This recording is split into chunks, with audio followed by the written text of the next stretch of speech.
Question 1. What are the advantages of experiencing different cultures? Obviously, there are many positive features. In my opinion, the most undeniable one is that we can gain deeper and wider global perspective by witnessing different ways of life and cultures. We can um, become more likely to be open-minded and less judge other society based on our cultural norms. I mean, this increased empathy is very crucial in the interconnected world nowadays. And the second bonus that I must admit that it fosters our personal development and adaptability. What I'm trying to say is that when we're exposed to the different cultures, I mean the new experiences, especially when the problem arises, such as managing foreign currency or traveling without the knowledge. I mean, navigating without knowing the knowledge. This pressure forced us to learn quickly the new skill and to become highly resourceful. And I believe by this experience, it can help us directly to be much more flexible in handling such unexpected situation in the future. Question 2. What are the possible disadvantages when tourists travel in large numbers to a certain place?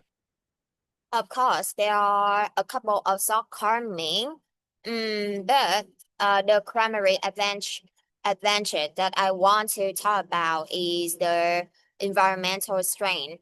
When there are the vast number of tourists who visit to the specific place, it can cause the serious damage to the already vulnerable and delicate ecosystem, often through the overuse of energy like water and excessive waste generations. So I believe at the result, it can disrupt severely the local wildlife and the natural habitat of countless species.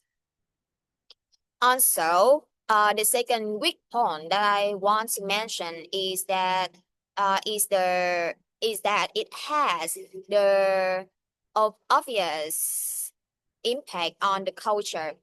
What I'm trying to say is that too much tourists can lead to the commercialization of local tradition.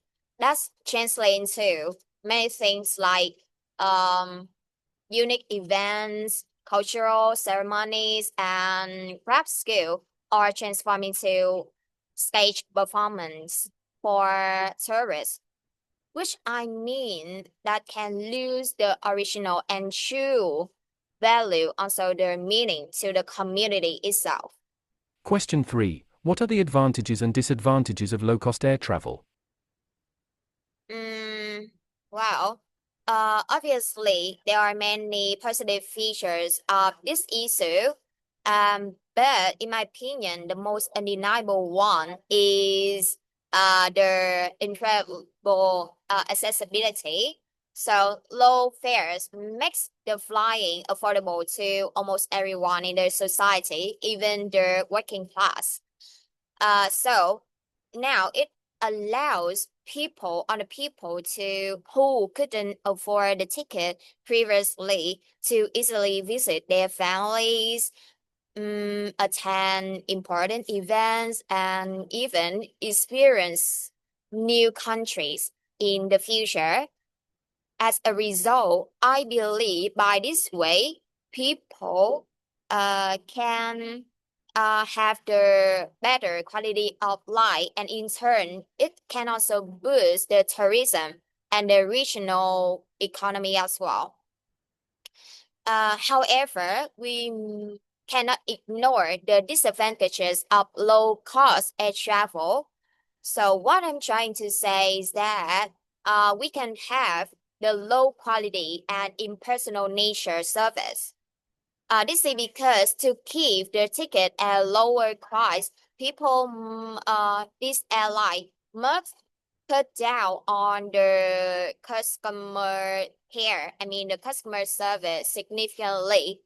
What I mean by this is that we have to face the uncomfortable, like crowded flights and also inflexible policy and the minimum support when problem arises. Or, what are the disadvantages of not traveling? In my opinion, I am a travel lover, so it have numerous shortcomings. But the first one that comes to my mind is that we don't have it derive us of the ritual from relaxation and stress relief. This is due to the fact that traveling is generally regarded as the usual ways to mentally disconnect and also avoid the professional and the life burnout.